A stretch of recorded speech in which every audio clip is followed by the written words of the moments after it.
Welcome to the channel. It's Almighty Dan, and I'm back again on this Elden Ring, and I'm getting some good progress. Today I'm about to show y'all how to defeat the boss Mogh if you haven't already done so, and get a lot of runes in the progress. You can get 400,000 and 600,000 if you have the golden scarab or the golden picklefoot. Now what you need to do this is you need the bloodborne arrow, and you need some poison arrows as well. I will show you how to get everything. I will show you how to get to these locations, to get to this spot to where you can attack them, and explain how it is to be done. Now as you can see here, I'm sending a lot of poison arrows at them because the arrows themselves don't do damage, but the poison does damage, and you get blood damage from the bloodborne arrows. That's what actually helps defeat and kill him. But you do want to be careful that you don't spam it too much, because if you knock him down, the arrows become ineffective and they don't work anymore at a certain point. Now fortunately for me, I had him almost dead at this point, so it was no problem for me to walk in there in the mist and just piece him up real quick and eliminate him. But if you take your time with it, you will be able to kill him without all the arrows and not go in here. But be careful, because if you do spam it too much too fast, you got to give him a rest so he doesn't fall down and no longer take damage without having to actually come into the boss battle itself. But as long as you're hitting him with the poison arrows and you're being patient with the bloodbone arrows, you will be fine. You can defeat him from outside without having to come in. But since I have him pretty much nearly dead, I can come in there. My character's semi-strong, so I got enough powers to take him out from there. But if you do get to this point like me, make sure you do it quick, because you do not want him to awaken and start going crazy and you got to start all over again, you know. So be efficient, be careful, but you will start the side of grace. It's not hard to get the arrows and whatnot, and it is very much easier than having to actually defeat him, especially if you're struggling, especially if you need some of those legendary runes that these people like Mogh, Lord of the Blood, give out. As you can see when it comes up right here, after defeat the boss, I get my achievement, I get the rune from him, I get Mogh's great rune. You do want those because to unlock certain areas on the map, you have to have great runes. I know people was talking about Mogh Shackle.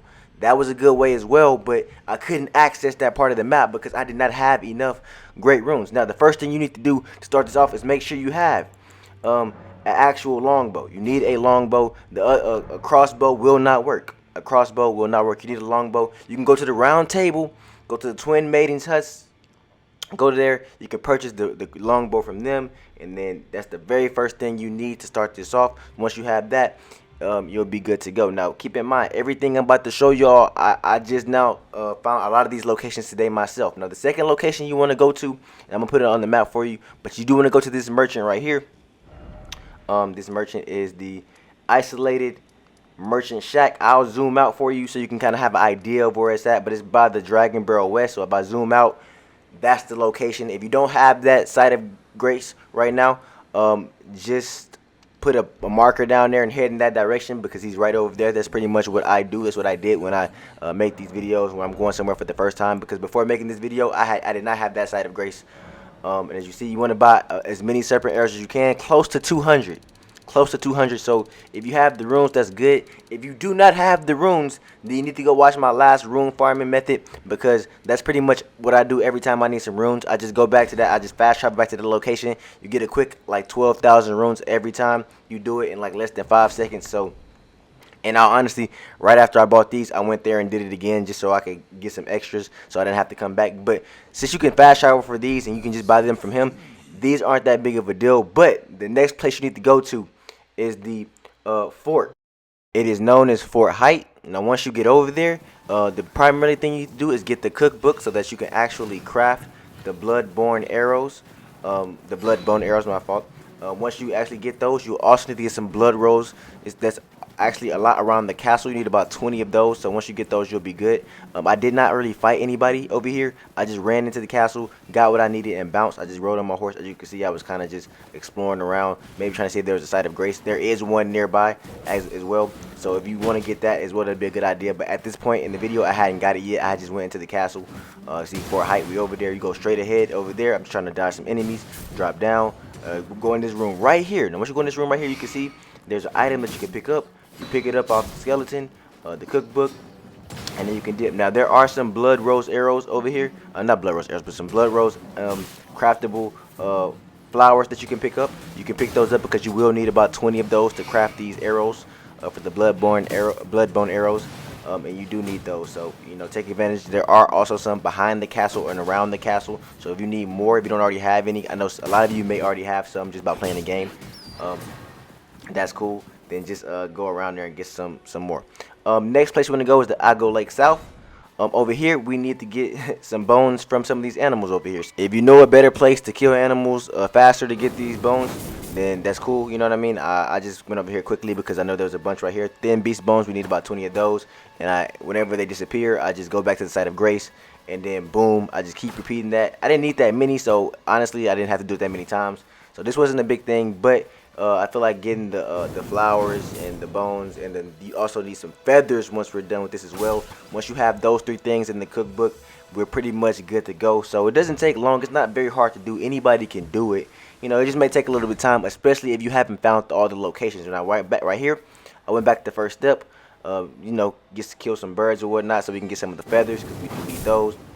That's not hard. You go back to the first step, you spawn there, you just turn around and go to the cliff. There are going to be some birds over there. You can if you need more, just keep going back to the side of grace and repeating it, and they'll keep respawning right there. And if you can see there, I'm going to my item crafting, blood bone arrows. You can see thin beast bones. I have enough. I have enough blood rolls. I have enough flight pinion, and we're enough. So we're good to go right here. So now all we got to do is craft it up and go to the proper location. Now, the next thing you need to know is to get to the proper location, you do need to have completed the white mask bars, some of his missions, some of his storylines, so he can give you the things that you could actually teleport to get over there. You know what I mean? So if you've stuck with me, you've watched my videos, if you've been doing the farming method with the bird, you already have this. You need the pure bloods knight's metal. In all honesty, you need to have this. You know, you need to have this for one of the best farming methods in the game, so you don't have to ever really run out of runes. So even if you don't necessarily want to kill Mogh, but if you're watching this video, I'm sure you do, this is good to have to get that anyways. Now we're at Mogh's Palace. You go up the steps. This is going to be a first sight of grace up here. Once you go up these steps again, it should be towards the right. But there's going to be also a very similar looking place where another side of grace is as you go up the castle and you try to get to his palace to find him. Now, this is the first one. And as you just go through the path of going up and up through his palace, you will eventually run into him. It's not like a hard thing to find. It's just pretty much going the proper way, following the way the game is designed to get there. I pretty much ran through everybody, so it's not much to show y'all, but for the sake of the video, I do want to speed it up and get to the next side of grace. I just kind of just pretty much went through all these people and didn't really fight anybody until I got to the next side of grace. So yeah, that's how I rock. Now, of course, on the way, I'm going to pick up different things, items if I see them. I'm just going to dodge these people. I'm not going to waste my time trying to fight them. I don't need the runes. But eventually, I got to the next side of grace, which is right here. And this is the last one you'll get to before you go up to Mogh and trigger the boss battle. This is a very important one because you will need to come back to this one as well so that you can replenish your arrows and have like 99 extra arrows just in case you make a mistake, just to be on the safe side, because I know if you do mess up or whatnot, you don't want to have to go back and regather all those items for those arrows. But as you can see there, I'm not going to attack them. I'm not going to play with them. I'm going to go right past them. I'm going to go right up to the elevator and go to the top. Once you get up there, you will see the door is going to be open. There's not going to be any mist there because you do have to trigger the boss battle. Now, once the boss battle is triggered, you can either just die, you can try to fight and try to test your might and see if you can win. I mean, who knows? Some of y'all might not need to do all this. Some of y'all might win, but he is a very tough boss. I'm not going to lie to you right there. You do want to go there. You can die. You can quit out. You can do whatever.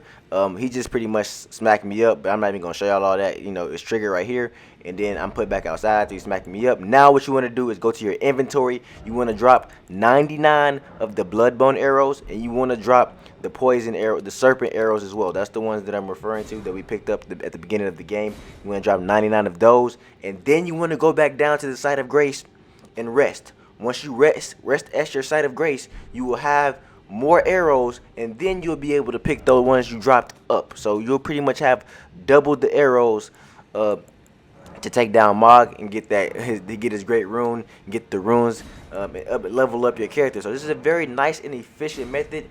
The only thing I'm saying to y'all is just make sure that if you're gonna do it, don't try and spam too many arrows, especially after you get his health about halfway down. Because you know, I did this a couple times. Now, fortunately for me, I did complete this on one set of with all the arrows that I had to my ability. I didn't have to go back and get any more. But you did see at the end I had to go in there and attack him a couple times, but he was very low. But that wasn't a problem. Like, I can definitely handle a boss with a minimal amount of life. But what I'm saying is you should be able to kill him without even having to go in there and do that much. You see what I'm saying? So I'm trying to be wise for y'all so y'all don't make the same mistakes that I've done, because I spent a lot of time trying to find these locations and actually trying to see if the poison was working. Now keep in mind, when you're first shooting the poison arrows, make sure you're losing the longbow as well. When you're first shooting the poison arrows, you keep shooting them until they actually start to work. The arrows don't do damage, the poison does. The blood does damage. You know, the arrows themselves are not actually doing damage, so I want you to keep that in mind. The actual poison is. Now the next thing I need to show y'all is how to get to the proper location. Now pretty much it's really simple, but it might take a couple of tries. Now I'm gonna act like I did it on one try for y'all for video purposes, but in all honesty it took me a couple of tries. You just gotta pretty much climb on these stones, jump at the right angle, and make sure you get up there. Then just turn around, aim your arrows, and fire the right way. Now if you want to be safe and be cautious on arrows, you can try using some of your other arrows just to make sure you're lining it up right and you're hitting them right. But if you're watching my video right now and you see where I got it lined up at, you could just aim it exactly how I have it lined up pretty much, and then that should be good enough. As long as he's flinching, like that, you know that you're hitting him. You know what I'm saying? So don't worry about it. I know for me, when I was first doing it, I was like, why is he not getting any damage? You have to give time for the poison to actually work. Remember, he's a boss. He's a boss. Now, keep in mind, like I said, after this, the poison starts doing some damage, you can shoot some blood arrows. But don't try to spam too crazy, because like I said, if you do, especially after about the halfway point, he will fall down, and then it's a good chance you won't be able to cause any damage with your arrows anymore. So since y'all already seen me defeat him, I'm going to show you what not to do. You know what I'm saying? I'm going to show you what not to do. You will know when you're not doing any damage anymore, when it's not working anymore. You'll have to either go in there and try to fight him for real, or just go back to the site of grace and he'll respawn, reset, and you know you have to start over. He'll have a full bar of health again. So just take your time, don't spam it, be patient, you know, do some poison damage, shoot a couple of arrows, let the poison damage go away, then shoot more poison arrows again, and then do some more blood damage. Just be very methodical, don't spam it too crazy. That's pretty much it. But anyways, I hope you enjoyed this video. If you did, hit that like button, subscribe to the channel if you're new. Until next time, Densky out.